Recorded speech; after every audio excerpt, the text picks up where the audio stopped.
Thank you for joining this course. My name is Dr. Sky Bal, and in the coming course, we will be looking at the citric acid cycle, also known as the tricarboxylic acid cycle. We will look at all the main steps involved in this reaction so that you can get an overview of the important parts of this citric acid cycle. Now, following on from our Metabolism 101 course, where we learned how pyruvate is generated from glycolysis and enters the mitochondria to join the citric acid cycle. Now let's have a detailed course on the cycle itself. Firstly, a brief intro to the important things which these reactions wouldn't occur without. The mitochondria. The mitochondria arose from prokaryotic endosymbiotic bacteria, which till now retains the remnant of its genome. Now, this mitochondrial genome is in a circular form and is within the mitochondria rather than the cell nucleus. Now, although the mitochondria has its own DNA, it still largely depends on the genes that were transferred to the nucleus of the host. In simple terms, many proteins playing critical role in mitochondria are coded by the nuclear DNA of the cell.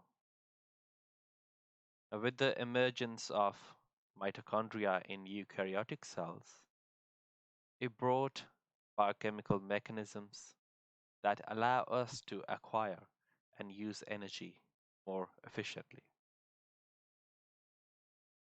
So this is the figure from our previous course, the Metabolism 101 course, which is showing you how glucose is fed into the citric acid cycle.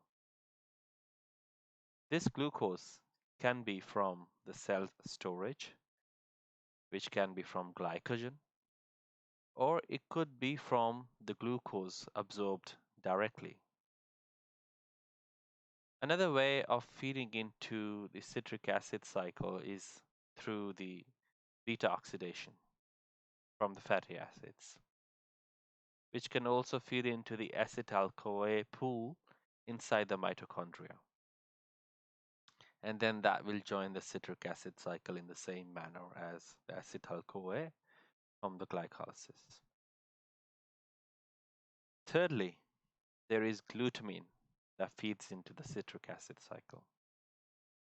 And this is where glutamine is converted into alpha ketoglutarate, which then becomes part of this citric acid cycle. So we have 1, 2, and 3 main feeders into the citric acid cycle, the tricarboxylic acid cycle. These are the 3 main feeding points into the citric acid cycle that we need to remember. Interestingly, recently we found that lactate, which was thought to be a waste product from glycolysis, can also feed into the citric acid cycle.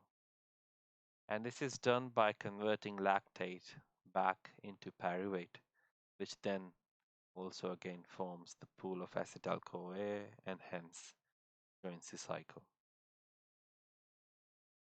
Okay, now let's focus on the citric acid cycle. In summary, the citric acid cycle contains 8 main steps, right, which are condensation, isomerization of citrate, we have generation of carbon dioxide by an NAD plus linked enzyme. There is a second oxidative decarboxylation step.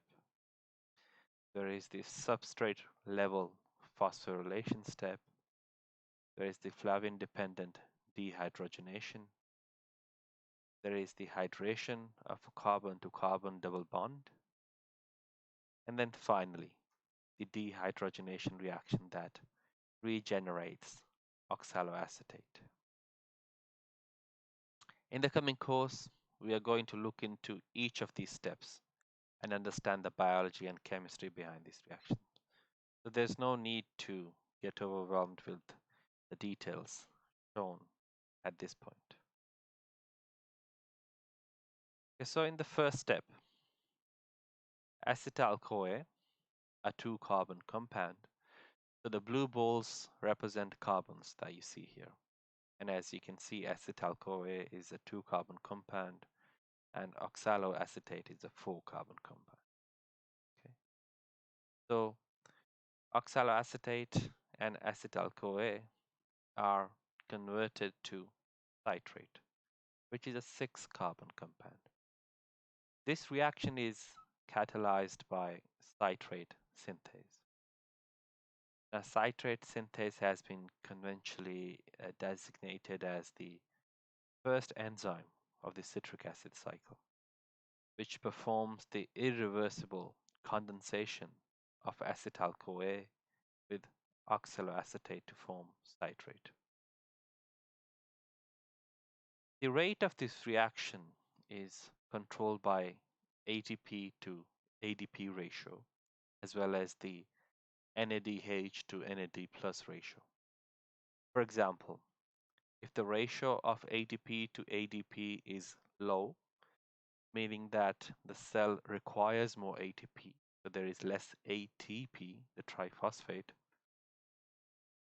then the rate of this reaction will increase and therefore produce more citrate from acetyl-CoA and oxaloacetate. Also, in this reaction, the coenzyme A is given off. Okay, so the coenzyme A from acetyl-CoA is taken off. Now, in another scenario where the energy demand of the cell is not high, the reaction may still occur, but then after this point, citrate will be transported out of mitochondria for other cellular processes. And this is done by mitochondrial citrate transport protein across the inner membrane. Okay? So the mitochondrial citrate transport protein transport the citrate from the matrix to the space between the two membranes, the mitochondria. Thereafter, citrate can passively diffuse through the outer mitochondrial membrane. Remember, I said in the Metabolism 101 course that the citric acid cycle occurs in the matrix of the mitochondria, the space within the mitochondria. And mitochondria has two membranes, an inner and an outer. So citrate has to transport firstly from matrix to the space between the two membranes and then to the cytoplasm.